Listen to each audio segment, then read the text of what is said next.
Well, the latest one that's really infuriating me, and this is new from Kamala Harris, is that she's saying the Biden administration is too busy to handle cannabis, ironically, because, like you said, that can just be done essentially unilaterally. It doesn't really need like a lot of a big political battle to take place for this to happen.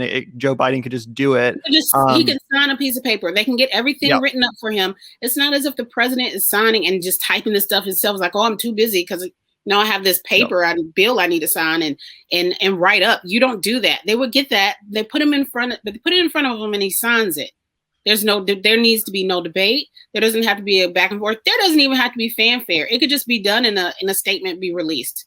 And it says right here, she says right here that honestly, right now we've been too focused on getting people food, helping them stay in their apartments or their homes, getting kids back to school, getting shots in their arm. This has been all consuming. So basically assuming that this is not a remotely related issue and, coronavirus takes precedence to, just all these degenerates getting stoned essentially. But in reality, people are in prison because of cannabis. And do you think that's where you want to be incubating with coronavirus? It's been an absolute devastating situation for prisoners and even prison guards, honestly, that have had this disease. So to try to decouple the legalization of cannabis from the, crises going on in our prisons across this country and the criminal justice system in general, it's insane and it's dishonest. And it's really just obfuscating for, again, why Joe Biden won't do something that he has the unilateral ability to do tonight if he wanted to.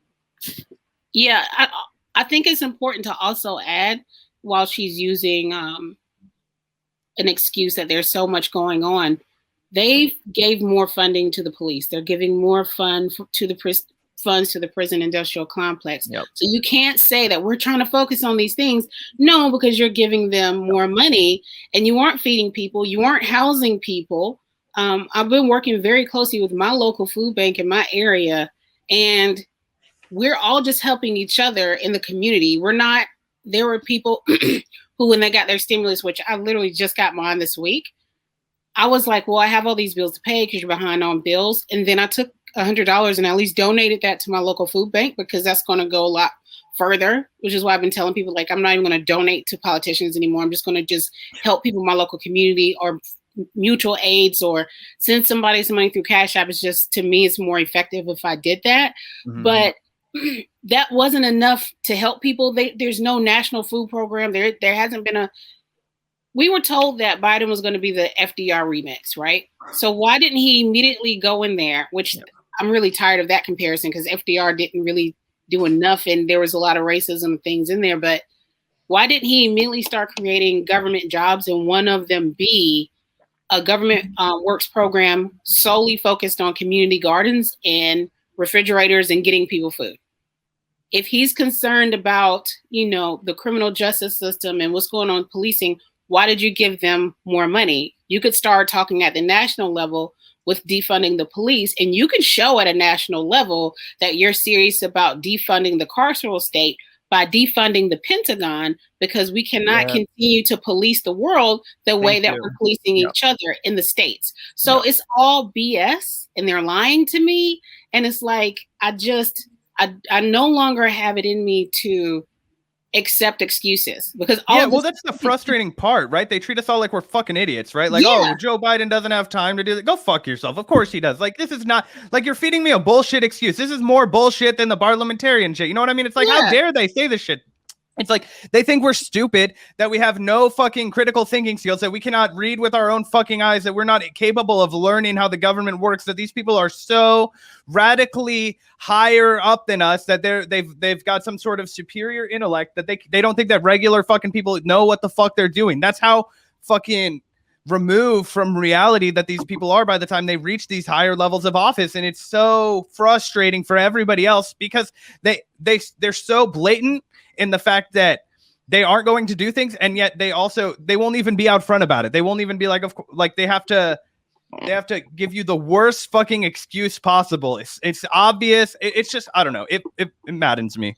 Well, actually, do you think that there's any chance that we will see a legalization of cannabis during this term? Because obviously the pessimist in me says no, but it is true that big business is kind of lining up behind this now. Even Charles Koch or whichever the living Koch brother, Charles Koch, and he's involved. It seems like happen. Yeah, it's going to happen eventually, but we're literally going to have to fight for it. And when it does happen, we need to be very aware that it is not happening in a way to decriminalize and to destigmatize addiction and marijuana, and to try to work on our carceral system and policing. It will be done in the vein of capitalism, to where big business is going to continue to start making billions because they're just going to turn that into the new thing, just like beer and how that goes. So we're going to see it, but how it's going to manifest is something I just see, because of what our country does, just through capitalism in the grossest way.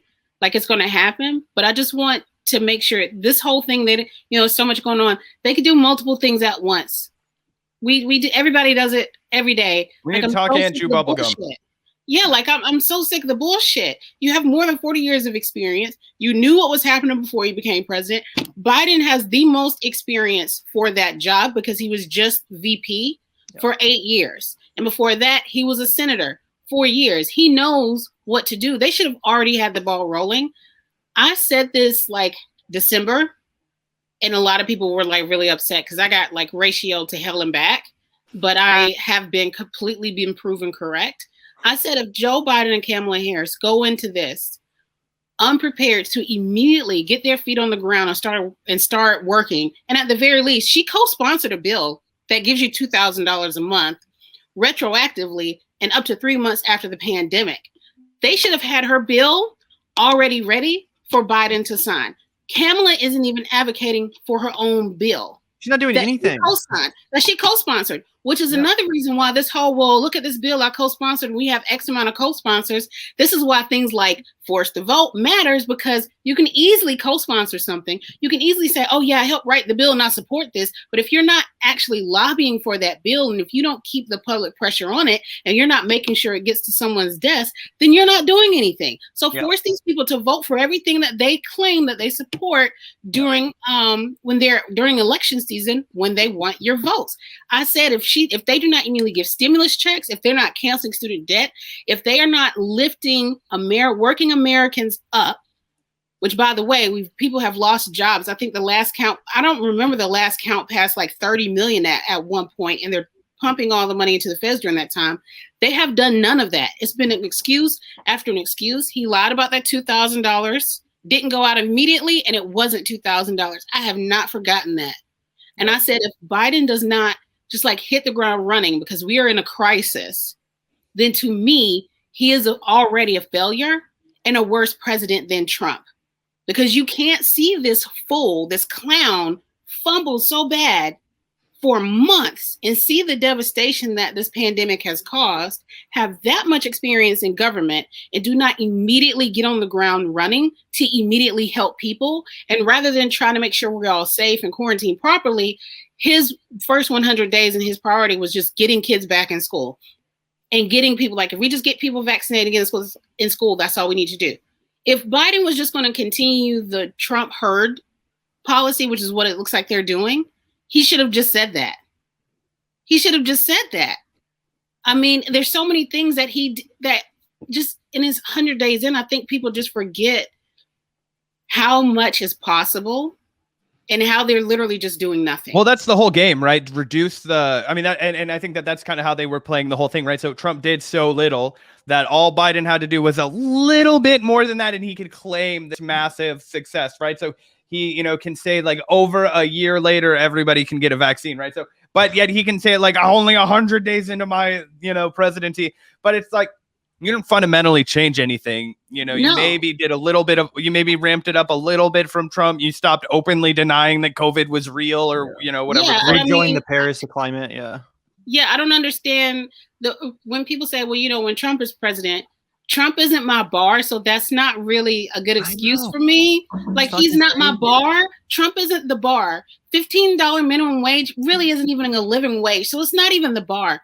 Democrats can't even meet the lowest common, like they can't even meet the bar.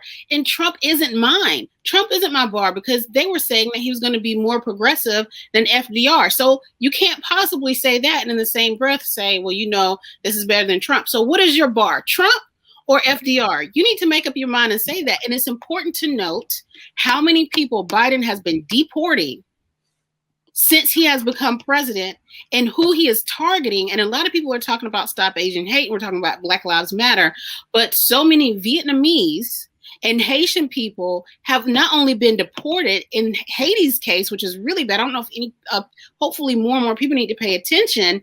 They are installing a puppet dictator and pretty much helping to have a war, and sending those people back to Haiti right now is pretty much a death sentence. And he's telling them not to come over while being a part of its destruction. It is just, it's sick. And Biden nominally, you know, gave his approval to the, you know, fucking dictator of hate. I mean, I don't know what his official term is, but yeah, it's essentially the dictator of Haiti now. He's a dictator because he was not, you know, supported.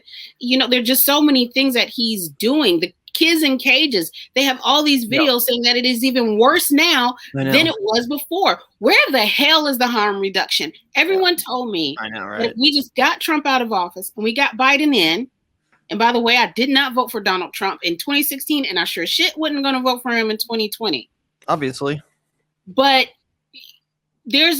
I get so frustrated because you said there was going to be harm reduction and these things were going to happen. What harm reduction has happened? And I'm sorry that George Floyd bill was a slap in the face because of a lot of those things that were happening, because they named it after this man to give the police more money, the institution that murdered him, and then started talking about ways that they can help fix policing. They've been talking about fixing policing for the last 50 years. You cannot just fix it. The only way at this point is defund to abolish. But a lot of the laws and the rules, they already had that in place. Yeah, I mean, how is this different than the reforms that they put in place after Rodney King, right? Like, it might as well be the Rodney King bill. It doesn't fucking save people's lives. I mean, Rodney King lived, but you know what I mean? Yeah. If you want to save people's lives, and you're serious about police reform, then okay, let's start at defunding. Even though my personal goal is abolition, start at defunding at the very least, and take that money and put it into your city's social services area. Make sure that the homeless are taken care of and maybe they're housed. I don't know why we're not building housing. Government isn't, you know, building robust government housing right now. We see that there's a housing crisis and people can't afford to live where they're living.